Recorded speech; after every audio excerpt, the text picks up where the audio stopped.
Hey everybody, welcome to part 2. Yes, this is part 2. If you are missing part 1, look up. I'll put a link for part 1 to this video series.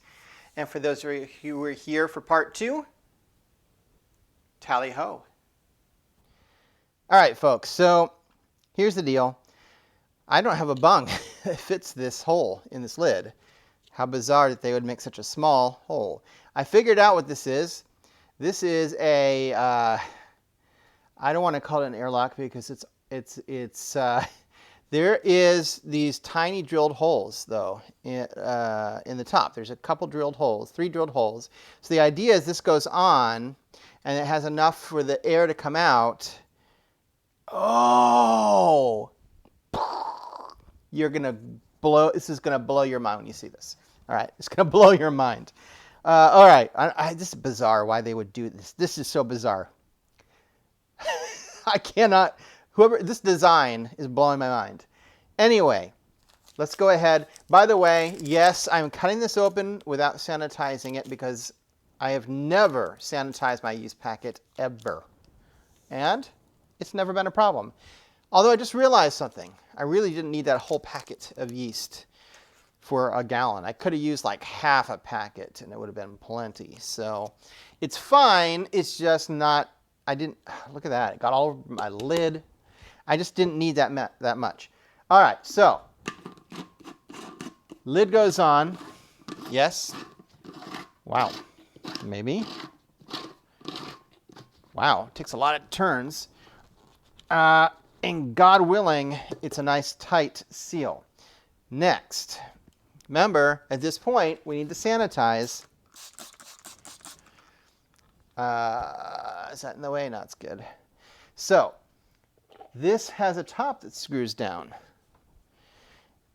I'm just drying my hands here because for those of you who are not aware, glass is slippery when wet. So, I bet you all know what is going to happen next. It's bejesus time. That's shake the bejesus.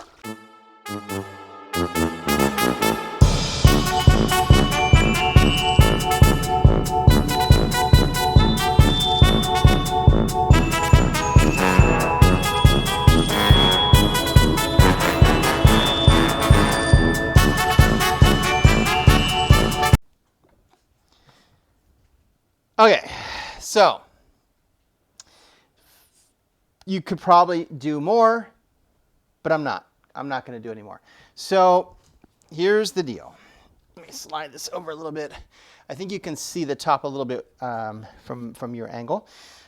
So I did not put yeast nutrient. You can if you want. I just don't feel it's necessary. I've never used yeast nutrient. And I've never seen a difference. I've watched videos before of people comparing, like making one batch with yeast nutrient, one without, and they could not, tell the difference. Tastes the same, had really no real effect on the fermentation. So, do what you want, either way. I was going to say something else. Some people like to put pectic enzyme in their cider. All that does is break down the pectins so that your cider is more clear and not cloudy in the end result. I don't care if it's cloudy. I care if it doesn't taste good. So, if all it's going to do is change the appearance and make it more clear, then I'm not going to do it. So, you're welcome to use it if that's what you want to do, but not for me. And really, if you want to keep it natural like this and not put in pectic enzyme but still want it clear, you just have to let it age. The longer it sits, the more falls out of suspension and the clearer it gets. All right. So I know you're all probably dying to see this next part. So as I said, this has little holes inside like this thing, and it sort of sets on top but doesn't really screw down really well. So I'm going to unscrew this, but leave it there for a second. And I'm going to sanitize the lid. Well, believe it or not, this is an airlock. All right. So a lid comes off. Let's see if this actually screws on. It really does. It screws right down. Now the bottom of it has little holes in it as well. So you screw that down, and then, here's the part that blew my mind. You pour your liquid in here, right in the top of the lid, which seems like it's going to be a real pain in the butt to remove this lid with all that liquid in it. So you put the liquid in there, and it is an airlock. I mean, it will function as an airlock. So I'm just sort of like, that is the most bizarre. I would much rather just have a bung. I guess it gives it a flatter profile, but I'd rather just use a bung and a regular airlock. So I'll probably try to find a bung that will fit this guy. By the way, so this is going to sit in a dark place. It's cool enough now. I don't have to worry about temperature. It's going to sit for a full month, and then we'll take some readings, make sure it's done fermenting, and taste it, and see from that point what we want to do. I have another one of these hopefully on the way. Remember I told you at the beginning of the video that the other one I had shattered in transit. So my plan is, and the reason for the spigot is because I'm not a fan of siphons. Siphons are such a pain in the butt. So what I'll do is just hook up I have some vinyl tubing or whatever, and then I'll just have this up a bit, have another one of these that's empty at the bottom that's sanitized, use the tubing, and just open the spigot, let it drain down into one of these, and then guess what? Then you can do the same thing for bottling. You don't even need a bottling wand. You've got a spigot that turns on and off, and with a tube, you just put the tube in there and then boop, boop, right? And your bottling is like easy peasy. So, hence the reason for these particular types of fermenters that I wanted, because they're bigger mouth on the top, they're larger than a gallon, it gives you this headspace, and with a spigot, it makes all kinds of things easier. So, that is that. We'll be back here in a month to taste test this, see what we want to do with it, and then eventually, once it's bottled and we get the final tasting, we'll have to make a decision. Well, I'll have to make a decision. Am I going to make a full 5 gallons of this and put it on tap? Or am I going to go back to my original recipe? So, I will see you all back here in a month, and we'll check that out. Well, welcome back, everybody. So, I'm back with the results of my cider test. So, this is the sample I used to get a gravity reading, and it's foggy because I actually took the reading yesterday, and then I put this in the fridge so I could get a kind of chilled taste, because I want to know what it's going to taste like when it's cold. It's not carbonated, but at least I can get an idea, what it tastes like. So I'm surprised by the results, because this particular yeast, as you recall, is a special yeast I bought on purpose, because it specifically said it would leave it sort of a sweeter and fruitier tasting. And I assumed that meant that it would not eat up all the sugar, that it was designed to leave behind some sugar. Well, the original gravity of this, with no sugar added into it, just the juice itself, was 1046. That was back September 27th. Today is October 23rd. So we're about a month past. It's finished at 0.98. That's the final gravity. So that puts it at a alcohol volume of 8.6% without adding any sugar. That's crazy. Now, of course, it's foggy or cloudy looking because I used an unfiltered cider. So that makes sense. It's going to be, it's not going to be clear. I mean, I guess it might clear over time or something, but I didn't use any kind of clearing agents or anything either. I don't like using that stuff. To me, I don't care that it's not clear. So first, I haven't tried this. I literally just took this out of the refrigerator. I did smell it when I took it out, and it did smell more like of a wine, which is what I'm afraid of, because it's tends to be what happens when you ferment cider. But yeah, so a couple things. Right off the bat, you get, if you've ever made apple cider, unlike beer and other things, apples have this tendency to taste or smell young when they're fermented. or green, or however you want to say it. Basically, there's this smell that you can't really describe it, except once you've smelled it, you know it, you know. And the only way to sort of get rid of it is to age. You know, you could age your cider, but it's one of those things like you're damned if you do and you're damned if you don't, because you really don't want to age cider, especially at 8.6. It's just not high enough. You could age this a little bit, but it's not really for aging.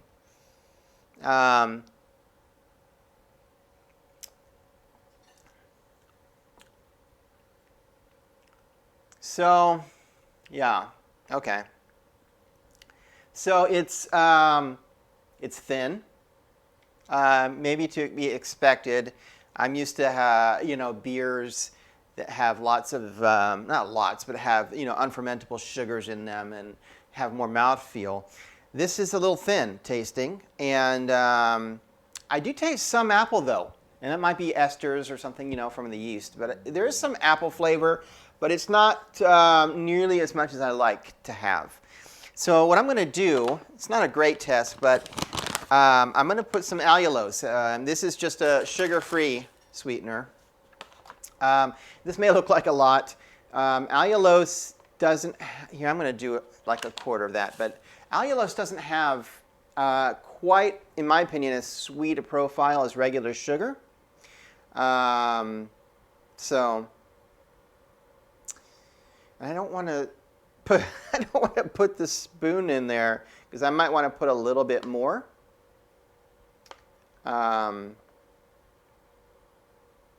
I just want to see, sometimes when you add sweetness, it changes, you know, it can bring out other flavors.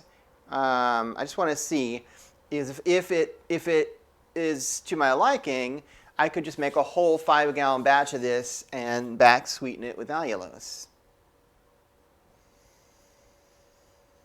Not much change on the smell, maybe a little less of that, you know, unripe taste.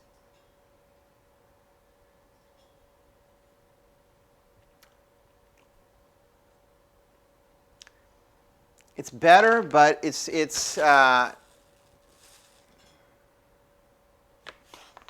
yeah. I'm gonna stir this. See if I can get some of that. I mean, the allulose tends to, unlike sugar, it does tend, in my experience, to dissolve a little bit better, you know.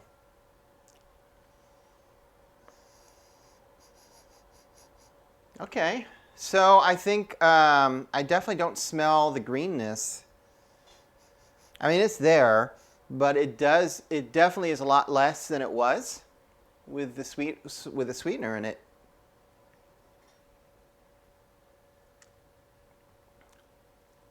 Yeah, it's too sweet. Why? That was right on the cusp there of going from too sweet to... So, yeah. So here's what I'm going to do. Because this was the test. It was just to see, you know, would this yeast make this cider appley enough? And for me, it's not. And it seems like just adding sugar to it, I mean, I went from not sweet enough to too sweet like that. I mean, it's clear that it's very difficult to dial that in. And it still doesn't, you know. I mean, carbonation will change the taste a bit too. But overall, I'm just going to stick, I think, with my original, like my recipe that I've used before, which is to back sweeten it with more apple juice. Generally, so you got a couple of options doing that. You don't really want to put straight apple juice in because you're going to end up watering it down, right? You know, it's going to basically proof down, if you want to use a liquor term. It's going to proof down your apple cider. So you want to use like a concentrated apple juice. That way you're not proofing stuff down. And realistically, what you've got is fermented water, you know, more or less. I mean, there's other things in there, but so we're just going to add back the juice part of it. So it's still fermented and whatnot, but it tastes like juice. So it takes about 1 can, like 12 ounces of condensed apple juice for every gallon that you make. So in this case, I made 1 gallon of apple cider. So I'm going to what I'll do is I will move it. I'll videotape it for you, but I'm going to move it into a secondary fermenter. I'm going to mix in 1 can of room temperature condensed apple juice. And if you don't have that, you can always take like normal apple juice and just heat it up on the stove until it's reduced down to 12 ounces. And that'll give you the same amount of, it'll give you that flavor. And there's sugar in it, so the sugar will be enough to, actually there's too much sugar in it, but it'll be enough to carbonate it. The downside with this is with this 1 gallon batch, I'm going to have to, well, you know what? No, I'm not going to do that. I was going to say I have to pasteurize it, but really I only have to do that if I'm going to keep it, out, if I want to be able to have it shelf stable. So I'm not going to pasteurize it. I'm not going to do that. And I was thinking with the 5 gallon batch that what I'd need to do is heat it up. Heat it up. But the reality is, if I keep it refrigerated, I really shouldn't have to heat it up. Yeah. Because I can just put it right into the keg, force carb it, and not heat it up. And because it's kept cold in the kegerator, it should be fine. Should be fine. I won't be able to bottle any of it. That's okay. I have some stuff coming up here that's going to require me to spend a few months, without using the keg. I'm going to bottle some things up, so that'll work. All right, I got a plan. I am going to back sweeten this. I'll videotape that probably tomorrow. Videotape, how old am I? I'm going to record that tomorrow and then add that to this video so you can see that and refrigerate it. As long as it's refrigerated, once it's carbonated, you're good to go. So, all right, I'll see you back in a moment to back sweeten and carbonate into bottles. All right, everybody. So sorry for the camera angle and everything, but that's what I got. So you can see I have the cider here that's finished. And I'm not a big fan of using siphons. So I'm going to use this hose to drain it from here into there. But first, I'm going to take this can of condensed apple juice that's at room temperature now, pour it into the new chamber. This will be my bottling, bucket, basically. Add the cider. There's enough sugar in this to carbonate. So after I put it in this, I might give it like an hour just to meld, and then we'll start bottling. So I'll show you all this sped up, and enjoy.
Hi, welcome back to the final tasting, hopefully. This is the test cider.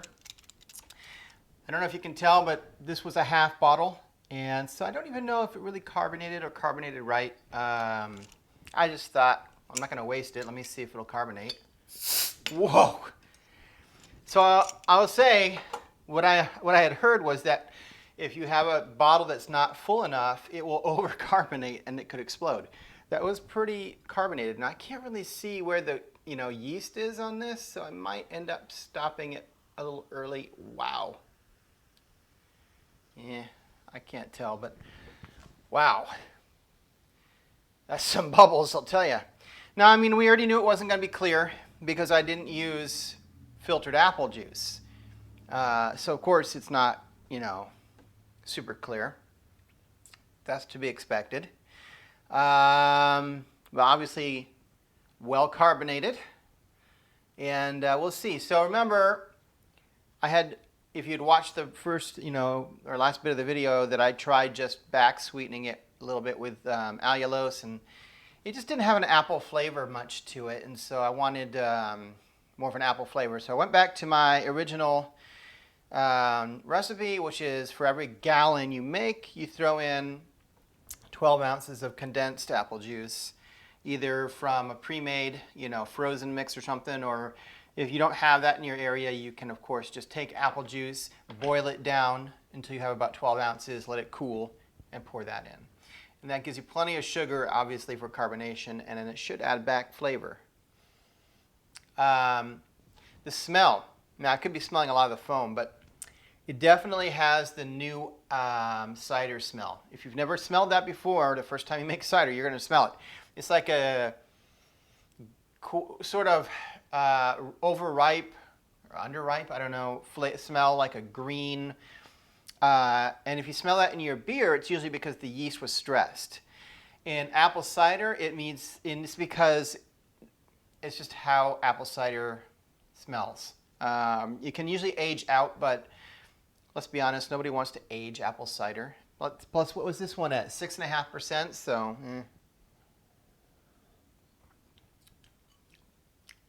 Yeah. Yeah. It's not that appley, interestingly enough. Now, this was a Honeycrisp apple, unfiltered apple that I used. And I didn't expect this, but I really taste a lot of the honey, which I didn't taste, before I fermented it. Yeah, you know what? It is just the right amount of sweetness.